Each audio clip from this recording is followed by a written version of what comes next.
I'm David Allen, and this is one of a series of videos about the proposals in my new book, which is called The Living Vote.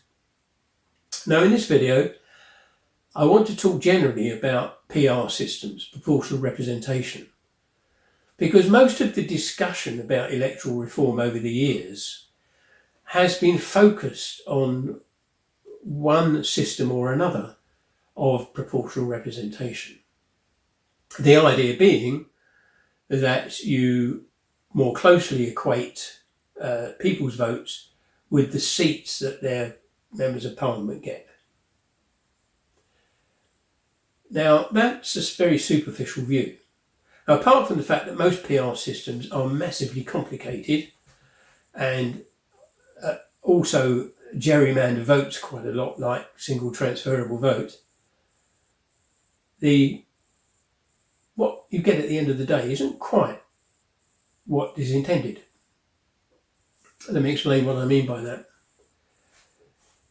Now, the proposals in my book and the voting system that I developed, which is also in the book, are designed to more closely match the wishes of the elector with the power that's exercised in their parliament. With PR, that doesn't really happen. Now, a very good example would be Sweden. Sweden has a fully proportional system. Everybody votes. It's entirely proportional. Every vote counts in the election. And if you get over 4% of the vote, if your party gets over 4% of the vote, which itself is an arbitrary benchmark, then your party will be allocated some seats in the Swedish Parliament. Now, that sounds fantastic. The thing that's missing, of course, in their system is there is no constituency representation. When I mention this concept to my Swedish friends and my Swedish second family, I get blank looks when you say, well, you can go and see your MP. You can actually turn up and just sit there and you can see him without an appointment. You can write to them and they will take up issues on your behalf. No such thing exists in Sweden. Once they're elected, they disappear into their political bubble and they don't really communicate with electors at all.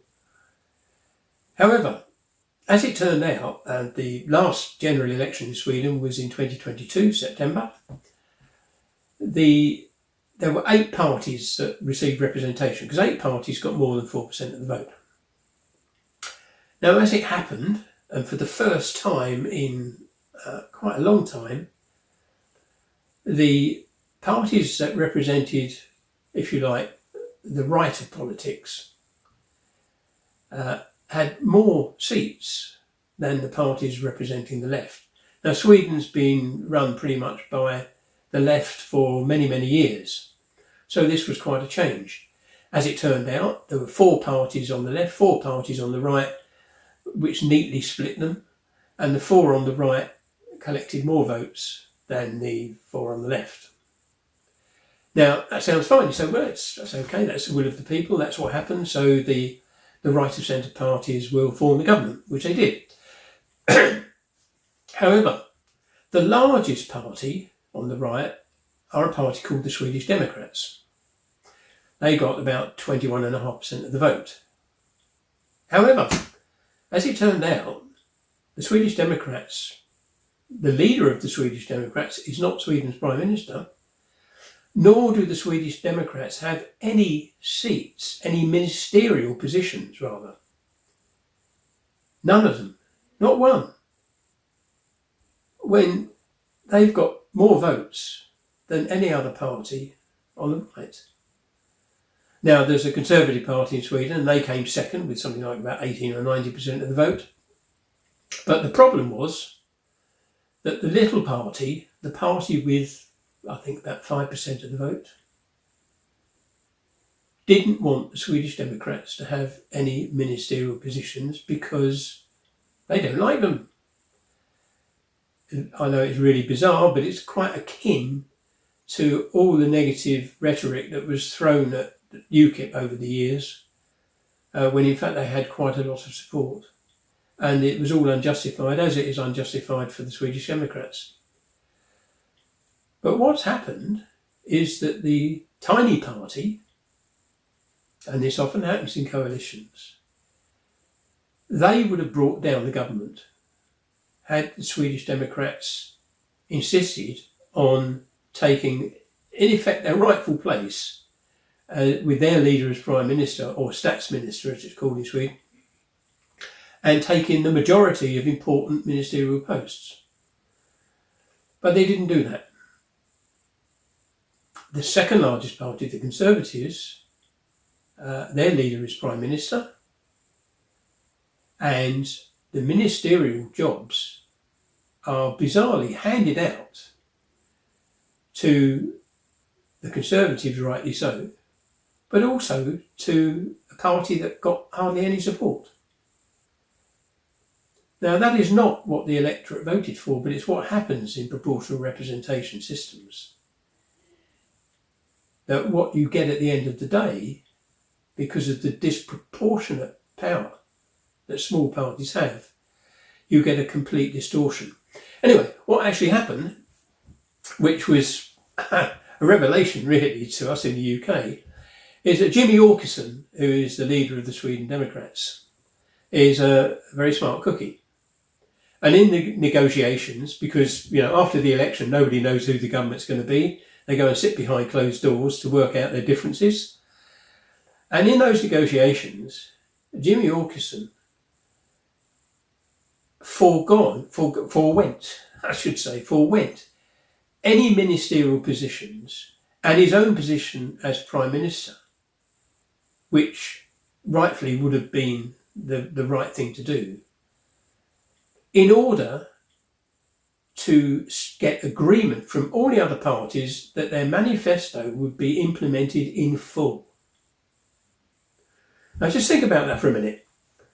This is a party that's saying no to posh jobs, but yes to what their voters voted for. Now, it's still early days. I mean, it's always difficult when you've got people of other parties actually holding the reins of power in ministerial positions, and the obvious obstruction that might occur, but the agreement was reached. Let's think about it. Once again, the top jobs were given up in order to implement what their voters voted for. Now, let's compare that to our own Liberal Democrats in 2010. What a stark contrast that was. In 2010, the Liberal Democrats dumped their voters very heavily indeed in order to get posh jobs. The leader of the then Liberal Democrats was Nick Clegg, who took on the completely pointless but posh-sounding title of Deputy Prime Minister. And lots of Liberal Democrats took ministerial positions that they would never have got on their own merit. In order to do that, they needed to actually completely abandon their largest voting bloc, which was students, and this thing was about tuition fees. So they campaigned on abolishing tuition fees and wound up voting to increase them. Well, in 2010, the Liberal Democrats got about 56 seats, which put them in a position of power. In 2015, they got 8 seats, which showed what the people thought of them. But just think about the difference in approach.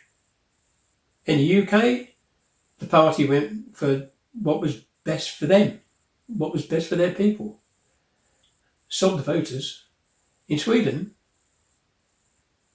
the party that should have taken most of the ministerial positions and had its leader as Prime Minister gave all that up to make sure that their manifesto would be implemented. Now, I don't think you'll see that happen in many places. Politicians, in my view, tend to serve themselves first, their party second, and the electorate come last. So that's quite an unusual thing that happened in Sweden. But it was brought about because of their voting system. A voting system which gives minorities huge power.